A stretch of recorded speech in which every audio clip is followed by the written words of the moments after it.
Gracias, señora Presidente. Quiero comenzar reconociendo el presidente de la Comisión de Asuntos Constitucionales la convocatoria permanente para la discusión del tema, de los proyectos presentados, pero también sí le hicimos saber varias veces que nos parecía que no era el momento de la discusión de este tema. Y creo que también sobradamente ya se dijo que hay otros temas más importantes en el país a los que abocarnos. Pero también quiero traer a colación lo que recién escuché de algunos senadores preopinantes, ¿no? El tema de la falta de justicia es el principal motivo por el cual estamos debatiendo este proyecto. Habla de que el fiscal prácticamente termina describiendo un delito. Bueno, es la función del fiscal, que no hay defensa en juicio, hay desarrollo de un proceso y que hay imparcialidad de los jueces. Todavía no se han expedido los jueces con respecto a la causa específicamente de vialidad, porque de eso se trató lo que se habló aquí. Entonces parece ser que no hay justicia cuando no se le atiende bien a la vicepresidente, y además aparentemente el hecho grave que sucedió fue que le apuntaron a la cara a la señora vicepresidente. Bueno, hay muchísimos argentinos que todos los días tienen este problema y sin lugar a dudas no tenemos las mismas repercusiones. Me parece que ahí tenemos que focalizar un poco también la atención, y si no, fijémonos lo que pasa en Rosario, senadora Lozada, más de 200 y pico de muertos lo que lleva el año. Bueno, para ello parece que tampoco no hay mucha atención, ¿no? También cuando analizamos algunas cuestiones de contexto, ¿no? Este año tuvimos que trabajar sobre el Consejo de la Magistratura, porque cuando había 13 miembros y la mayoría tenía algún tipo de incumbencia de la política, parece ser que funcionaba bien. Pero cuando cae esto y pasa a ser 20 miembros, ahí sonó la alarma y tuvimos que hacer un proyecto que se aprobó acá de 17 miembros, que evidentemente son más que los 13, ¿no? Cuando la justicia no está para nuestro lado, evidentemente hay que tocarla, hay que cambiarla. Bueno, esto es lo primero que se me viene a la cabeza cuando empezamos a trabajar este proyecto. Más allá del contexto en el cual estamos viviendo el juicio de vialidad, y que mañana tenemos un acontecimiento, un hecho político que es el discurso de la vicepresidenta. Entonces, el proyecto tiene el argumento y la justificación que se trató varias veces con los gobernadores y demás, donde se escuchó que el debate tenía que ver con federalizar la justicia, equilibrar por género, dar celeridad y rigor técnico a la Corte, cuando en realidad aparentemente lo que más acá queda claro que los 4 actuales no son a favor, entonces hay que poner 21 más para ver si podemos lograr mejorar las cuestiones políticas. Ahora, cuando nos vamos a analizar quiero dejar aclarado antes algo importante, señora Presidente, y quiero que lo tenga en cuenta, que el articulado del proyecto no figura en ningún momento una evaluación de los costos que tiene el proyecto. No hay, solamente se dice, bueno, lo que costaría, hay que ver cómo se rebusca para conseguir los recursos. Hay el artículo 126 del reglamento del Senado, indica que todo proyecto que impone gastos incluirá en sus fundamentos la estimación de tales erogaciones e indicará la fuente de financiamiento, a fin de justificar la viabilidad del mismo.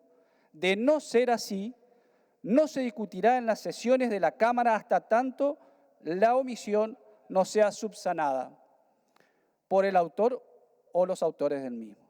Entonces aquí, señor Presidente, habría que poner a consideración si es que podemos seguir debatiendo un proyecto en el cual dice en el artículo 4: las disposiciones de esta ley se implementarán una vez que se cuente con el crédito presupuestario necesario para la atención del gasto que su objeto demande, a cuyo efecto el jefe de gabinete dispondrá de las adecuaciones presupuestarias pertinentes a través de la reasignación de partidas del presupuesto nacional vigente.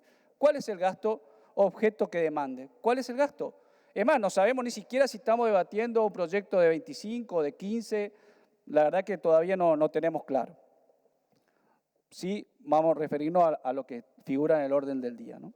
Así que yo creo, señor presidente, que no se puede discutir un proyecto que no tiene la asignación correspondiente o la evaluación de gasto correspondiente, según lo que dice nuestro reglamento,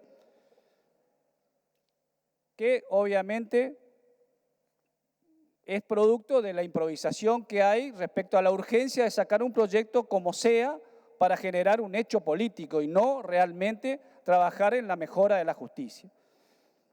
Y en esto es evidente, ¿no?, que, como siempre, ¿no?, si tengo que fundamentar algo, tengo estos principios, y si no te gustan, tengo otros también. Pero quiero también referenciar a un destacado jurista y legislador que tuvo este Senado respecto a este tema, que habla de la necesidad de que el proceso parlamentario se desarrolle en forma democrática, dice. Estoy leyendo. Que el abandono y olvido de las reglas parlamentarias era lo que mayormente contribuía a poner el poder en manos de la mayoría del cuerpo, agregando que esas reglas constituían un freno y un eficaz contralor para la mayoría legislativa, en los cuales se encontraba la minoría una salvaguarda contra los excesos de aquella.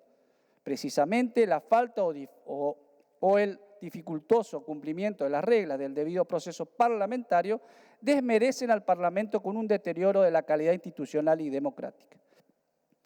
Y acá también un claro ejemplo de ello es la reiterada e indebida utilización del mecanismo de las sesiones especiales, también menoscaba la jerarquía parlamentaria y la presunción de estudio y seriedad que deben tener las decisiones de la Cámara.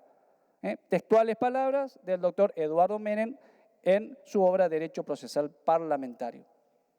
Está claro que acá, evidentemente, una sesión especial convocada casi 24 horas antes, donde no sabemos cuál es el proyecto definitivo que vamos a tratar.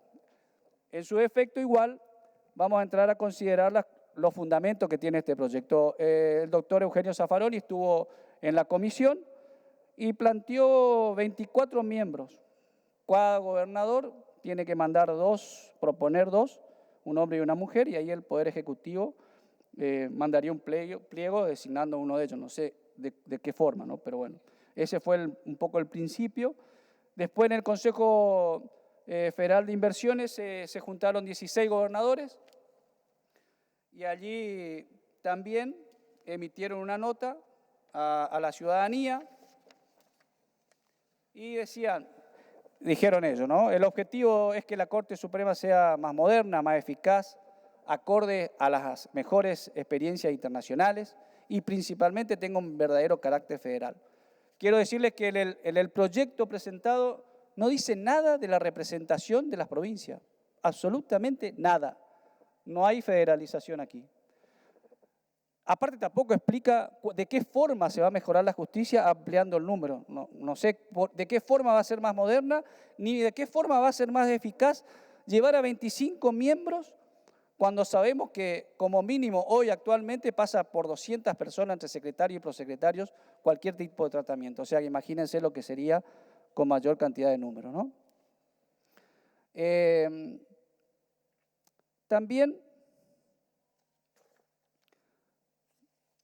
teniendo en cuenta el tema de la federalización, supongamos que tengamos que elegir, aclaro que esta Corte actual, que hablan de centralismo, acá hay como un discurso guionado, ¿no?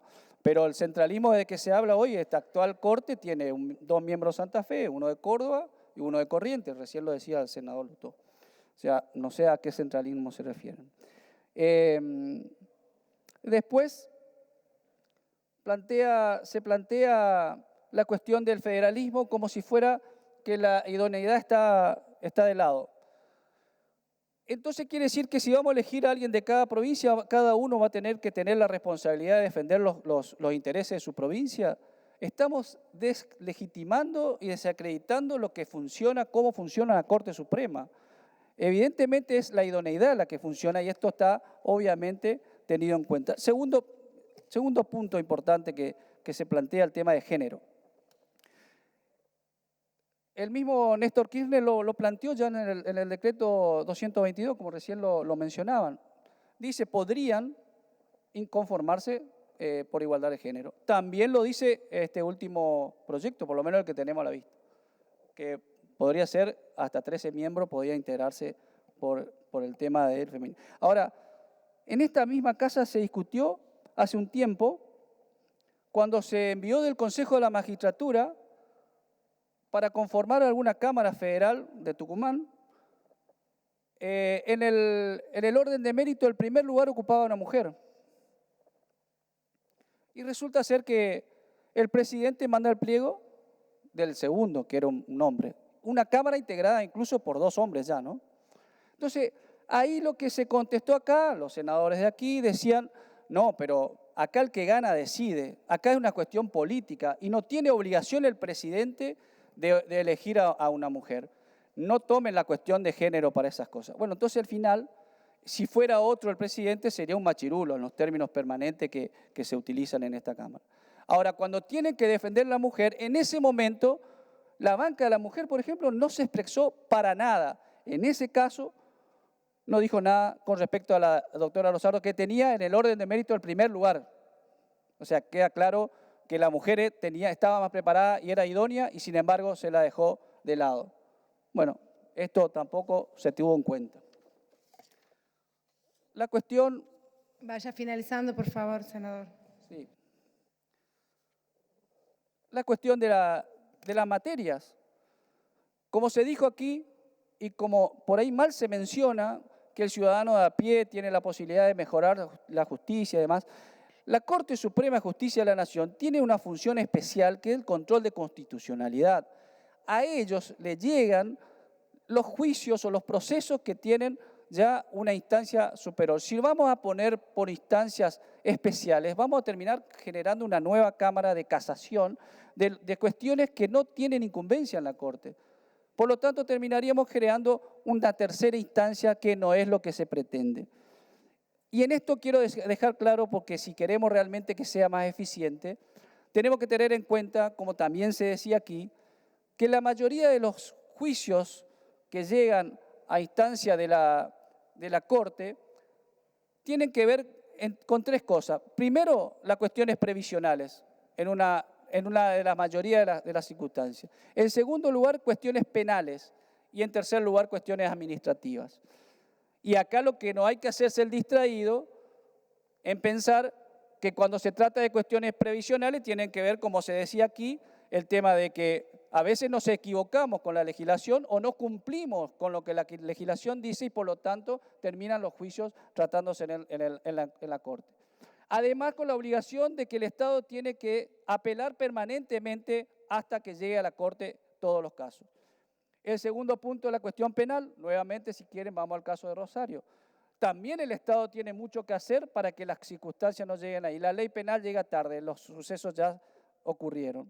Y en tercer lugar, la cuestión es administrativa, que tendrá que ver con las decisiones y resoluciones que toma el Poder Ejecutivo. Entonces, también pensemos que si queremos tratar de que haya menos cuestiones en la Corte, tenemos que actuar mejor en muchas circunstancias. Yo quiero, para finalizar, presidente, tener en cuenta algo muy importante que seguramente ellos, acá la bancada oficialista lo sabrá. Pero hubo un momento en el año 2006 que fue muy bueno. Y quiero reconocer aquí a la actual vicepresidente que decía en el noviembre del año 2006, manifestaba, en efecto, el sistema prevé que llegue a 5 miembros a medida que se vayan produciendo las vacantes definitivas, ya sea por muerte, renuncia o cualquier otro motivo. De esta manera, creo que se aporta una cuestión que tiene que ver con la institucionalidad del país y con lo que señala el principio, la necesidad de marcar una conducta diferente. También, desde ya, que nadie pretende que con esta modificación se logre inmediatamente tener una mejor administración de justicia o que se vayan a solucionar todos los problemas del país. Simplemente se trata de restituir una señal y hacer un aporte importante a lo que se ha mencionado hasta el momento. Cortito, me parece que lo importante era poder volver a retomar como una señal el camino anterior a 1958. 5 miembros. No sé qué cambió en el camino, cuál es el criterio que se toma ahora para ampliar, pero fundamentalmente, ella misma lo dice, se trata de intereses políticos. Así que yo adelanto mi voto negativo con respecto a este tema. Gracias. Gracias, senador.